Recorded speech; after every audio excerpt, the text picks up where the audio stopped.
இந்த பதிவு யாருக்காகன்னு பார்த்தீங்கன்னாக்கா, சிம்ம ராசிக்கான பதிவுங்க. இவங்களோட கணிப்பு இப்போ நான் சொல்கிறது கணிச்சு சொல்லக்கூடிய செயல்கள் எதற்குன்னு பார்த்தீங்கன்னா, இருக்கக்கூடிய குறைகளை நிவர்த்தி செய்வதற்காக சின்னதாக ஒரு பலன் தரக்கூடிய அமைப்பில் ஏற்படும் வகையில் இந்த கணிப்பை நான் சொல்கிறேங்க. எப்படியாக இருந்தாலும் உங்கள் குணம் தனித்துவமான குணமாகத்தான் இருக்கும். எல்லா இடத்துலையும் தைரியமானவர்களாகவும் எல்லாருக்கும் நன்மை செய்யக்கூடிய தனித்துவ குணம் யாருக்கு இருக்குன்னு பார்த்தீங்கன்னா சிம்ம ராசிக்குங்க. இது இவங்களோட இயல்பான ஒன்று. காரணம் என்னன்னா, இவங்களோட ராசிநாதன் சூரியன். சூரிய பகவான் தான் இவங்க ராசிநாதன். அப்படி இருக்கும்போது இவங்க எல்லா இடத்திலும் இவங்க தனித்துவமானவர்களாக இருப்பாங்க. எல்லா இடத்துலையும் அது நீ எப்படியா இருந்தாலும் சரி எளிமையாக கண்டுபிடிக்கலாம். 100 பேர் இருக்கக்கூடிய இடத்துல கூட இவங்களை பார்த்தீங்கன்னா தனித்துவமாக தான் தெரிவாங்க. சிம்ம ராசிக்காரர்கள் அதில் எத்தனை பேர் இருக்காங்கன்னு ஈஸியாக நம்ம கண்டுபிடிக்கலாம். தைரியம், ஒழுக்கம், சுயமரியாதை, கௌரவம் எல்லாத்துக்கும் இவங்க சொந்தக்காரர்களாக இருப்பாங்க. பணம்ன்றது எல்லாருக்கும் பிடிச்சாலும் இவங்களை பொறுத்த வரைக்கும் இவங்க அதுக்கு தாண்டி மேலே ஒரு பங்கு மனித நேயத்திற்கு முக்கியத்துவம் கொடுக்குறவங்களா இருப்பாங்க. அதனால தான் சிம்ம ராசிக்காரர்கள் எப்பொழுதும் சிம்ம சொப்பனம் போல எல்லாரும் முன்னாடி திகழறதுக்கு காரணம் இதுதான். சூரியன் இவங்கள் ராசிநாதன். இதனால தான் சொல்கிறேன், இவங்களுக்கு நேர்மறை ஆற்றல்கள் அதிகமாக கிடைக்கக்கூடிய காலகட்டத்தில் இவங்க இருக்காங்க. நல்லது நல்லவர்களுடன் சேரும் காலம் இவங்களோட காலமாக இப்போ இருக்குதுங்க. எல்லா விதத்திலும் இவங்களுக்கு மாற்றத்தை ஏற்படுத்தக்கூடிய காலகட்டம் தான் இது. என்னுடைய இந்த கணிப்பு, கிரகங்களின் கணிப்பு பார்த்தீங்கன்னா எதிர்மறை ஆற்றலை உங்கள்கிட்ட இருந்து தன்னால் போகக்கூடிய அமைப்பில் ஏற்படுத்தும் விதமாக நான் என்னால் முடிந்த எளிய பரிகாரங்களோடு இதை சொல்கிறேன் பாருங்கள். இந்த பதிவை நீங்கள் பார்க்கும் பொழுது இறைவனோட அனுகிரகம் முழுமையாக உங்களுக்கு கிடைக்கணும், எல்லா விதத்திலும் ஆண்டவன் உங்கள் பக்கத்தில் இருந்து அனைத்து விதமான செல்வங்களையும் உங்களுக்கு கொடுக்கணும்னு சொல்லிட்டு என்னால் முடிந்த அளவுக்கு இறைவனை பிரார்த்தனை பண்ணுறேங்க. இப்போ சிம்ம ராசியின் பலன்களை பார்க்கலாங்க. இப்போ இந்த கணிப்பு எப்படி இருக்குன்னு பார்த்தீங்கன்னா, உங்களுடைய குணங்கள், உங்களுடைய வளர்ச்சி, உங்களுடைய எதிர்பார்ப்பு, எதிர்காலம் எப்படி இருக்குது, இது நாள் வரைக்கும் எப்படியெல்லாம் இருந்தீங்கன்னு சொல்கிறத என்னால் முடிஞ்ச வரைக்கும் நான் யாரையும் நேரில் பார்க்கல, யாரோட முகமும் எனக்கு தெரியாது, யாரையும் நான் நேரில் பார்த்தது கிடையாது. இருந்தாலும் என்னால் இந்த கிரகத்தின் அமைப்பு எப்படி இருக்கோ அதை வச்சு உங்களுடைய அமைப்பு எப்படி இருக்குன்னு என்னால் சொல்ல முடியும். நீங்களும் அதுக்கு கமெண்ட்ஸில் போடுங்க. சரியாக தான் சொல்லியிருக்கீங்க, இல்லை ஏதோ இடத்துல ஏதாவது தப்புனாலும் அது தப்புன்னு நீங்கள் சொன்னீங்கன்னா தான் எனக்கு புரியும். உங்களோட செயல்பாடுகள் எல்லாமே எப்படி இருக்குது, எந்த விதத்தில் இருக்குன்றத என்னால் இங்கே முடிஞ்ச வரைக்கும் உங்களோட கிரகத்தை வச்சு கரெக்டாக சொல்கிறேன் பாருங்கள். சிம்ம ராசிக்காரர்கள் எப்படிப்பட்டவர்களாக இருப்பார்கள், இது நாள் வரைக்கும் எப்படிப்பட்டவர்களாக இருந்தார்கள், இதற்கு மேல் எப்படிப்பட்டவர்களாக இருக்க போகிறாருங்கன்றத நம்ம பார்க்கலாம். ஃபஸ்ட்டு, சிம்ம ராசிக்காரர்கள் எப்பொழுதும் வேகமாக செயல்படக்கூடியவர்கள், நிதானம் இருக்காது. வேகமான செயல்பாடுகள், அதே போல் நீதி, நேர்மை, அந்த மரியாதை, கௌரவம், இதை எல்லாத்தையும் எதிர்பார்க்கக்கூடிய ஆட்கள் யாருன்னு பார்த்தீங்கன்னாக்கா சிம்ம ராசிக்காரர்கள் தான். அதே போல் யாராவது எந்த சின்ன தவறு செய்தாலும் அவங்கள ஏற்றுக்கவே மாட்டாங்க. அது யாராக இருந்தாலும் சரி, குடும்ப உறுப்பினர்களாக இருந்தாலும் சரி, கணவனாக இருந்தாலும், மனைவியாக இருந்தாலும், குழந்தைகளாக இருந்தாலும், நண்பர்களாக இருந்தாலும், உறவினர்களாக இருந்தாலும் கூட எந்த விதத்திலும் இவங்க எதிர்பார்க்கக்கூடிய குவாலிட்டி அவங்கக்கிட்ட இருக்கணும். அப்போ தான் இவங்க போய் எல்லா இடத்துலையும் அமைதியாக பழகுவாங்க. இல்லைன்னா அவங்க எப்பயுமே ஒரு கோபக்காரர்களாகவே தெரிவாங்க எல்லார் முன்னாடியும். காரணம் என்னென்னா, அவங்களுக்கு ஏற்றுக்கக்கூடிய மனப்பக்குவம் இல்லாததுக்கு காரணம் இதுதான். ஏன்னா அவங்க நியாயமாக இருக்கணும், நேர்மையாக இருக்கணும், பொய் சொல்லக்கூடாது, யாரையும் ஏமாற்றக்கூடாதுன்ற எண்ணத்தில் இருக்கக்கூடியவர்கள் சிம்மராசி.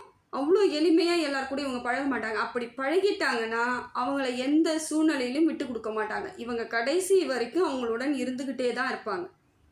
ஏதோ ஒரு முறை தவறு பண்ணிட்டீங்க சரி அப்படின்ட்டு வார்னிங் பண்ணி ஒரு முறை விட்டாலும் மறுமுறை அதை திருப்பி செய்துக்கிட்டு இருக்காங்க, தப்பு பண்ணிகிட்டு இருக்காங்க, இவங்களுக்கு தெரிய வந்துடுச்சுன்னா காலத்துக்கும் இவங்க கூட சேரவே மாட்டாங்க.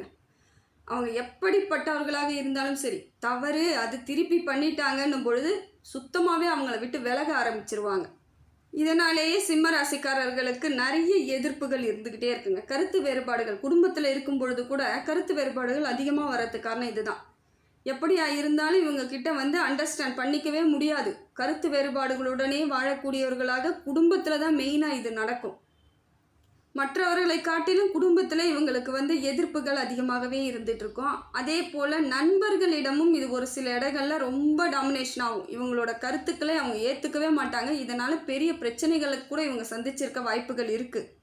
அடுத்ததாக பார்த்திங்கன்னா, வேலை செய்யக்கூடிய இடத்துல இவங்களுக்கு எதிரிகள் அதிகமாக இருப்பாங்க. ஏன்னா அந்த இடமும் இவங்களுக்கு ஒரு நேர்மை எதிர்பார்க்கறது, சரியாக நடந்துக்கணும், நீ பொய் சொல்லக்கூடாது, சரியான அமைப்பில் இருக்கணும்னு இவங்க எதிர்பார்க்கும் பொழுது அங்கே அது நடக்காது. இதனால் நேர்முகமாகவே இவங்கக்கிட்ட சண்டை போடுறதுக்கு ஆள் இருப்பாங்க. அதே போல் மறைமுகமாக இவங்க கூடயே இருந்துக்கிட்டு பல இடங்களில் இவங்களுக்கு சிக்கலை ஏற்படுத்தி இவங்களை எப்படியாவது கட்டுப்படுத்தணும், இல்லை இவங்களை எப்படியாவது அடக்கணும், இவங்க ஒழிச்சு கட்டணும்னு கூட நினைப்பாங்க. அந்த அளவுக்கு கூடயே பழகிக்கிட்டு நேராக சண்டை போடுறவங்கள கூட இவங்க யாருன்னு கணிக்க முடியும் நீங்கள். ஆனால் மறைமுகமான எதிரிகள் பல இடங்களில் உங்களுக்கு பெரிய ஆபத்துக்களை ஏற்படுத்தி விட்டுருப்பாங்க. இனிமேவும் அப்படித்தான் இருக்கக்கூடிய ஆட்களாக உங்கள் கூட இருக்கிறாங்க.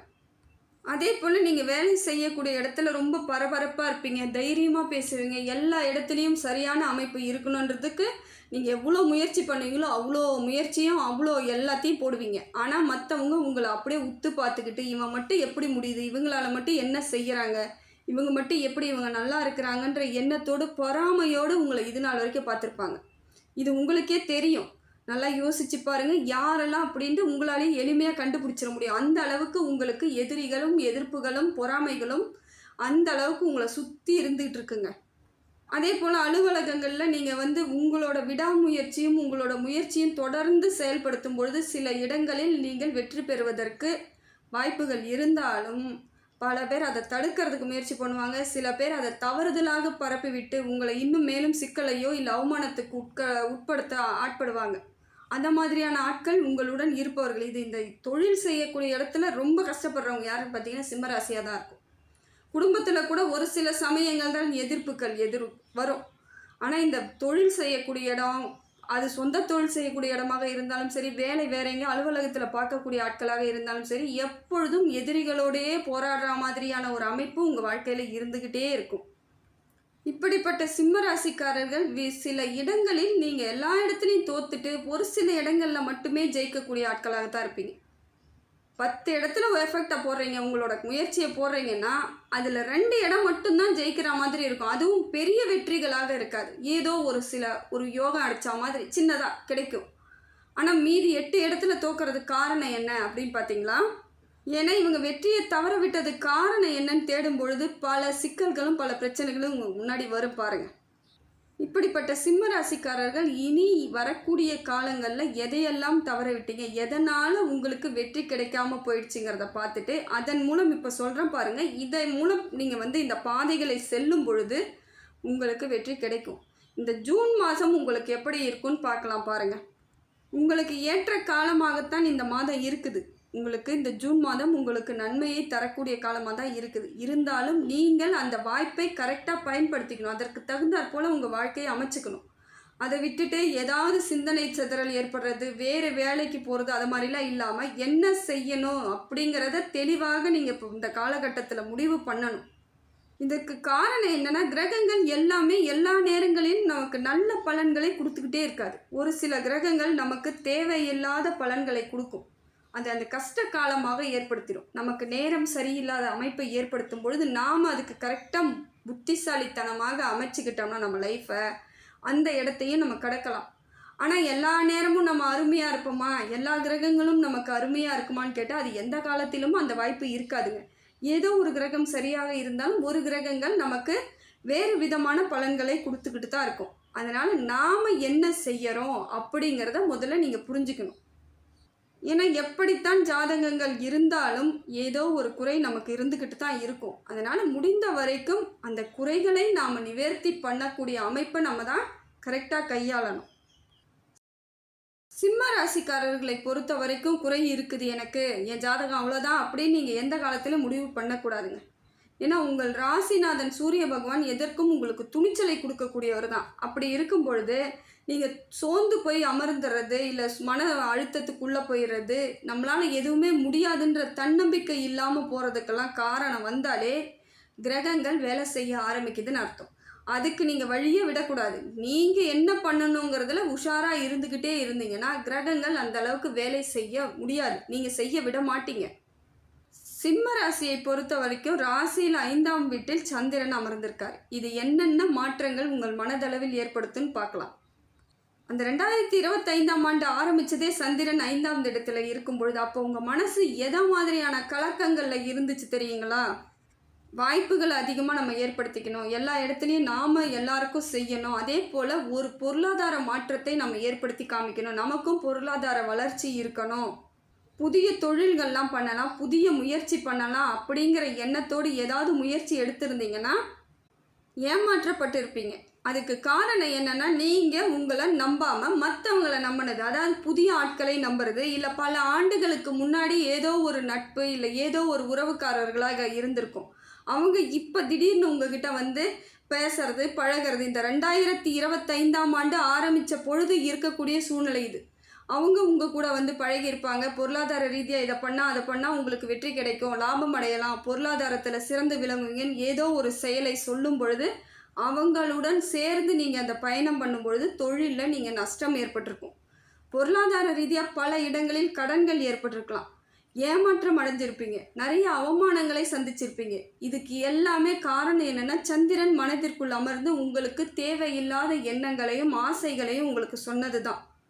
இதனாலேயே நிறைய அவமானங்களை சந்தித்து முதுகில் குத்துனவங்க நிறையா பேர் நிறைய நம்பிக்கை துரோகத்தை உங்களுக்கு கொடுத்துருப்பாங்க. இந்த சின்ன விஷயத்திற்கு நீங்கள் ஆசைப்பட்டதற்காக பல இடங்களில் உங்களுக்கு அவமானங்களும் தோல்விகளையும் பல இடங்களில் சந்திக்கும் பொழுது அது மன அழுத்தமாக மாறி இருக்கும் உங்களுக்கு. சிம்ம ராசிக்காரர் பொதுவாக என்ன பண்ணணும்னா, எந்த காலத்திலும் எந்த சூழ்நிலையிலும் நீங்கள் உங்களை தவிர மற்றவர்களை நம்பக்கூடாது. வெற்றி அடையணும், ஜெயிக்கணும் அப்படின்னு நீங்கள் முடிவு பண்ணுறீங்கன்னா மற்றவங்கள நம்பி எந்த சூழ்நிலையிலும் இருக்கவே கூடாது. இது எல்லா காலகட்டத்திலும் சிம்ம ராசிக்கு இதுதான்.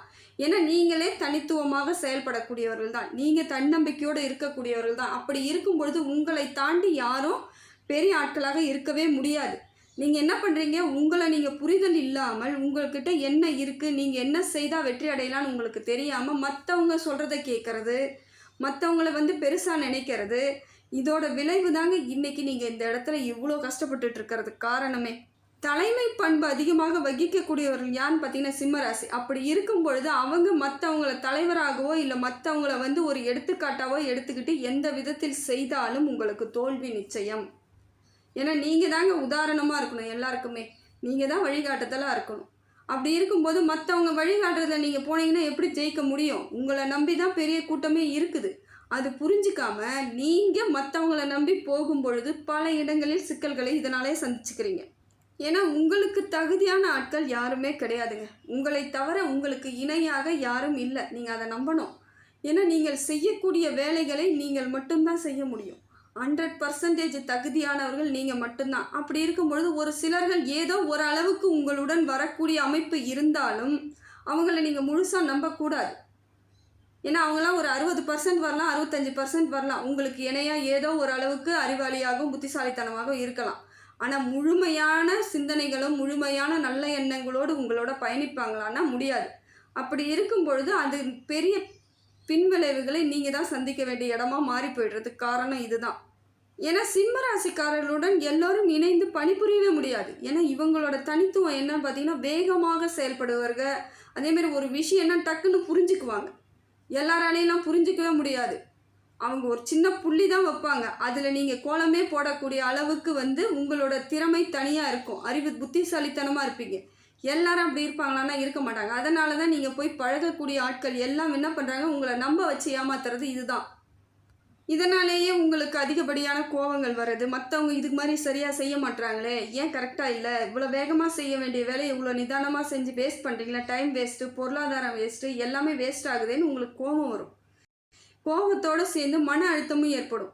ஏன்னா எரிச்சல் ஒரு லிமிட்டை தாண்டும் பொழுது அது ஒரு மன அழுத்தமாக மாறிடுறது, மன விரக்தி ஆகிடும். என்னடா இவங்க கிட்டலாம் நம்ம வேலையை கொடுத்துருக்கோமே, இவங்களெல்லாம் நம்ம வேலைக்கு சேர்த்துருக்கோமே, இவங்களை கூடலாம் நம்ம பயணிக்கிறோமேங்கிற மாதிரி உங்களுக்கு மனதுக்குள்ளே பெரிய கோபங்களும் ஆத்திரமும் வர ஆரம்பிச்சிடும். அதே போல் குடும்ப வாழ்க்கையில் பார்க்கும் பொழுது இவங்களுடன் வரக்கூடிய துணையாக இருக்கக்கூடியவர்கள் எப்படி இருக்காங்கன்னா, ஓரளவுக்கு இவங்களை புரிஞ்சு நடந்துக்கக்கூடியவர்களாக இருந்துட்டு அங்கே பிரச்சனை கிடையாது. ஏன்னா இவங்களோட வேகத்துக்கும் இவங்களோட புத்திசாலித்தனத்துக்கும் ஈடு கொடுக்கக்கூடிய ஆட்களாக இருந்தால் மட்டுமே தான் சிம்மராசியுடன் நம்ம வந்து கடைசி வரைக்கும் பயணிக்க முடியும்னு அவங்களுக்கு துணைக்கு புரியணும். புரிதல் இல்லைன்னா அங்கே தான் பிரச்சனை ஆரம்பிக்குதுன்னு அர்த்தம். ஏன்னா அவங்களும் அதே போல் கோவப்படக்கூடியவர்களாக இருந்தாலும், ஏன்னா சிம்மராசிக்கு எடுத்த உடனே வேலையெல்லாம் சரியாக பண்ணலை, நேரம் தவறாமையாக இருக்கணும், அதே போல் ஒழுங்காக இருக்கணும், பொய் சொல்லக்கூடாது, எல்லா இடத்திலும் சரியாக இருக்கணும்னு நினைக்கக்கூடிய ஆட்கள் குடும்பத்திலையும் அப்படி தான் இருப்பாங்க. அந்த இடத்துல இவங்க வேலையெல்லாம் கூட இருக்கக்கூடிய துணை சரியாக செய்யலைன்னா அந்த இடத்துல இவங்களுக்கு அவ்வளோ கோபம் வரும். அந்த கோபத்தை எதிர்க்க இருக்கக்கூடிய துணையாக இருக்கக்கூடியவர்கள் நிதானத்தோடு கையாண்டுட்டாங்கன்னா அங்கே அந்த அளவுக்கு பெரிய பிரச்சனைகள் வராது. ஆனால் அவங்களும் இவங்கள மாதிரியே கோபப்படுறவங்களாக இருந்து பிரச்சனை பண்ணக்கூடியவர்களாக இருந்தால் அங்கே பெரிய பூதாகரமே வெடிச்சிடும். பெரிய சண்டைகளும் பிரிவுகளும் ஏற்படுவதற்கு காரணமாக இதுதான் அமைஞ்சிறது. இது எல்லா இடத்திலும் பெரும்பாலான சிம்மராசிக்கு இது ஒரு மன உளைச்சலாகவே குடும்ப வாழ்க்கை போயிட்டு இருக்கிறதுக்கு காரணம் அதுதான். ஏன்னா திருமண பந்தம்ன்றது தெளிவான ஒரு பாதையாக நாம் வழிவகுத்து செல்ல வேண்டிய பாதை, வரக்கூடிய சந்ததியருக்கு நாம் போட்டு கொடுக்கக்கூடிய பாதை. அதை என்ன பண்ணுறோம், அந்த இடத்துல கோபம், சண்டை, பிரிவு இது ஏற்படும் பொழுது அந்த பாதை மாறி போயிடுறது, பிரச்சனை ஆயிடுறது. அதனால தான் முடிந்த வரைக்கும் சிம்மராசிக்காரர்களுடன் பயணிக்கக்கூடியவர்கள் நிதானமாக, அதை நல்ல ஒரு ஜோதிடராக இருந்தால் ஜாதகம் பார்க்கும் பொழுது 2 பேரோட பொருத்தம் பார்க்குறாங்களே, திருமணம் பொருத்தம் பார்க்கும்போது கரெக்டாக பார்ப்பாங்க. ஏன்னா சிம்மராசிக்காரர்களுக்கு கொஞ்சம் அமைதியாகவும் எல்லாத்தையும் விட்டு கொடுக்கக்கூடியவரை புரிதலோடு இருக்கக்கூடிய துணையாக தான் பார்க்கணும். எடுத்தாங்க கவுத்தன்னு யாரை வேணாலும் பார்த்து இவங்க திருமணம் பண்ணாங்கன்னா அவங்க வாழ்க்கை ரொம்ப கஷ்டமாக போயிடும். அது முடிந்த வரைக்கும் நல்ல ஜோதிடர்களாக இருந்தால் இப்படித்தான் பார்த்து திருமண பொருத்தத்தை கொடுப்பாங்க. ஏன்னா எப்படியா இருந்தால் பரவாயில்ல, நாம் ஏதோ முடிச்சு விடுவோம் அப்படின்னு நினச்சா மட்டும்தான் பிரச்சனை வருதுன்னு அர்த்தம். ஆனால் முடிந்த வரைக்கும் பெரும்பாலான சிம்மராசிக்கு ஒரு நல்ல துணை அமைஞ்சிரும். அமைதியாக போகிற மாதிரி, இல்லை பொருந்துக்கிற மாதிரி, இல்லை அவங்களுடன் இணைந்து பயணிக்கக்கூடியவர்களாக இருப்பாங்க. ஒரு சிலருக்குத்தான் வாழ்க்கையில் பெரிய கஷ்டத்தை ஏற்படுத்தக்கூடிய மாற்றங்களாக குடும்ப வாழ்க்கை அமைஞ்சிடுது. அதே போல் சிம்மராசிக்காரர்கள் புரிதல், நல்ல புரிதலோடு தான் இருப்பாங்க.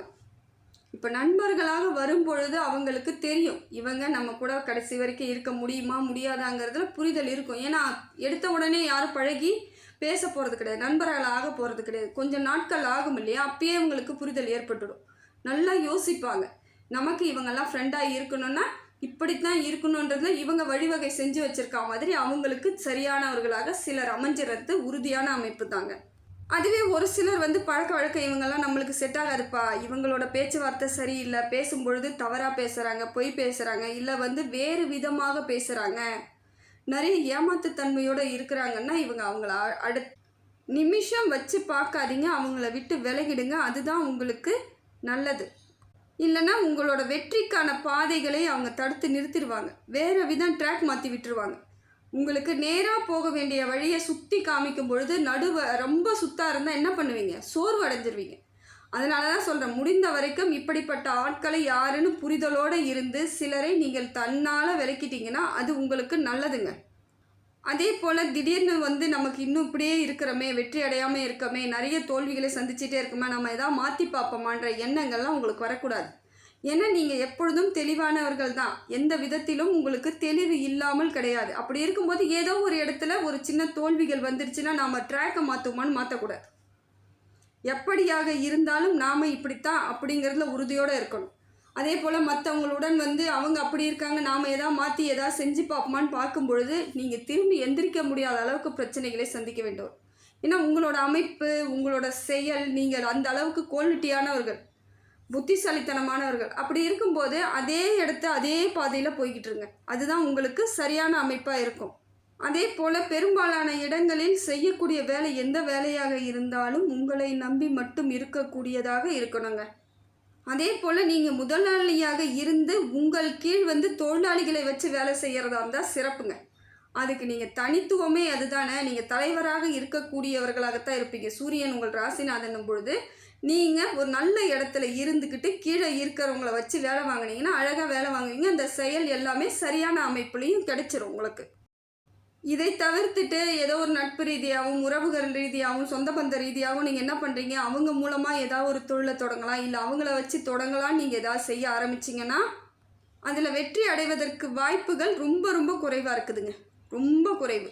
அதே போல் காலதாமதமும் ஏற்படும். உடனடியாக நீங்கள் வேலையை முடித்து நீங்கள் எதில் ரிசல்ட் பார்த்துடலான்னு எதிர்பார்த்துட்டுருந்தீங்கன்னா அதுவும் நடக்காத வாய்ப்பு இருக்குது. உடனடியாக கிடைக்காது, ரொம்ப நாள் எடுக்கும். அதே போல் ஒரு சில சமயம் அது தோல்வியாக போவதற்கும் வாய்ப்புகள் அதிகமாக இருக்குது. இந்த இடத்துல நீங்கள் ரொம்ப கவனமாக இருக்கணும். தனிப்பட்ட முறையில் நீங்கள் எது செய்தாலும் வெற்றி அடைஞ்சிடலாம். இந்த உறவுகள், நட்புகள் இதன் மூலமாக நீங்கள் எது செய்தாலும் உங்களுக்கு பலன் முழுமையாக கிடைக்குமானா அது ரொம்ப கடினமான ஒன்றாகத்தான் இருக்குதுங்க. அப்படி வெற்றி பெறுறீங்க, அந்த இடத்துல நீங்கள் ஜெயிக்கிறீங்க. இத்தனை பேர் கூட வந்து ஒரு நட்போ ஒரு உறவுகளுடனோ பழக்கம் ஏற்பட்டு இல்லை அந்த தொழிலை நீங்கள் செய்து வெற்றி அடைகிறீங்கன்னா அவங்க உங்களுக்கு இணையானவர்களாக இருப்பாங்க. முடிந்த வரைக்கும் அவங்க சிம்ம ராசிக்காரர்களாக கூட இருக்கலாம். உங்களுடன் இணைந்து அதனால நீங்களும் வெற்றி அடைவீங்க, அவங்களும் வெற்றி அடைஞ்சு உங்கள் 2 பேருக்குள்ள ஒரு ஒற்றுமை ஏற்படும். அந்த தொழில் வளர்ச்சி மேலோங்கி நிற்கும். அப்படி ஏதாவது நடக்குதுன்னா அது உங்களுடன் பயணிக்கக்கூடியவர் சரியான ஆட்களாக இருக்காங்க, சரியான உங்களுக்கு கிரகத்திற்கு ஏற்ற பலன்களை தரக்கூடியவராக இருக்காருன்னு அர்த்தம். என்ன ஒன்றுனாக்கா கோபப்படுவதை மட்டும் கொஞ்சம் நிதானத்தோடு செயல்பட்டால் போதும். அதிகப்படியான கோபம் வர்றது, நிதானம் இல்லாத கோபம் வரும் உங்களுக்கு. தப்புன்னு தெரிஞ்சிட்டா அடுத்த நிமிஷம் உங்களோட முகம் மாறும், செயல் மாறும், பேச்சு மாறும், நடவடிக்கை எல்லாமே டோட்டலாக வேறு மாதிரியாக மாறி தெரிவிங்க. அந்த சிங்க மாதிரி நிற்பீங்க, கர்ஜிப்பீங்க. அதை கொஞ்சம் குறைச்சி தாங்க ஆகணும், வேறு வழி கிடையாது. ஏன்னா கோபம் உங்களை எல்லாரிடம் இருந்து விலக்கி வச்சிரும். நீங்கள் நல்லதாகவே கோபப்பட்டாலும் அதை மற்றவங்களுக்கு ஏற்றுக்கக்கூடிய பக்குவம்லாம் கிடையாதுங்க. எல்லாரும் சாதாரண மனுஷங்க தான். அதனால் நீங்கள் எதிர்பார்க்கக்கூடிய தெய்வம் அளவுக்கு எதிர்பார்க்குறீங்க. எல்லாரும் சரியாக இருக்கணும், மிலிட்ரி மாதிரி பார்க்குறீங்க. அது அவங்க எல்லாராலையும் முடியாது. அப்போ என்ன பண்ணுவாங்கன்னா உங்களை ஒதுக்கி வைக்க பார்ப்பாங்க. ஏதோ ஒரு விதத்தில் உங்கள் கூட இருந்தால் நம்மளுக்கு செட் ஆகாது. அது குடும்பமாக இருந்தாலும் சரி, பல இடங்களில் இதனால தான் நீங்கள் பிரிவை சந்திக்கிறீங்க. ஆனால் சிம்ம ராசிக்காரர்கள் பெரும்பாலானவர்கள் இல்லை, எல்லாருமே கூடங்க ரொம்ப இலகிய மனசோடு அமைதியாக ஒரு குழந்தைத்தன்மையோடு தான் இருப்பாங்க. ஆனால் வெளி தோற்றமும் பேசும் விதமும் கோபப்படும் விதமும் தான் ரொம்ப பயங்கரமாக இருக்கும், பெரிய அளவில் இருக்கும். அதனால தான் இவங்களை யாருமே புரிஞ்சிக்க முடியாத அம்சத்தில் இருக்குது. ஏன்னா வெளி தோற்றத்தை தான் எல்லாம் பார்க்குறாங்க. உள்ளுக்குள்ளே நீங்கள் 1000 வச்சுருந்தாலும் அதை நீங்கள் வெளியே காமிச்சா மட்டும்தானேங்க நீங்கள் யாருன்னு அது புரியும். அது புரியாத போகிறதுக்கு காரணம் என்னென்னா உங்கள் உள்ளுணர்வுகளை வெளியே நீங்கள் காமிச்சிக்கிறதே கிடையாது.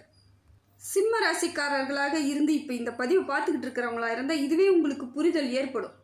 ஏன்னா நிறைய டைம் யோசிப்பீங்க, எல்லாமே நல்லது தான் செய்கிறோம், எல்லாம் நல்லது தான் சொல்கிறோம், எல்லா இடத்துலையும் நம்ம எல்லாமே பண்ணுறோம், ஆனால் நம்மளை ஏன் ஒதுக்கி வைக்கிறாங்க, நம்மக்கிட்ட ஏன் பகைமை காட்டுறாங்க, நம்மளை ஏன் எதிரியாக நினைக்கிறாங்க, நம்மளை எப்பையும் பழி வாங்கிறதுக்கான ஆட்களாக நிறைய பேர் இருக்காங்க, பொறாமைப்படுறாங்கன்னு நீங்கள் யோசிச்சுட்டே இருப்பீங்க. இது சிம்ம ராசிக்காரர்களுக்கு அத்தனை பேருக்கும் உரிய ஒன்றாகத்தான் இருக்குதுங்க.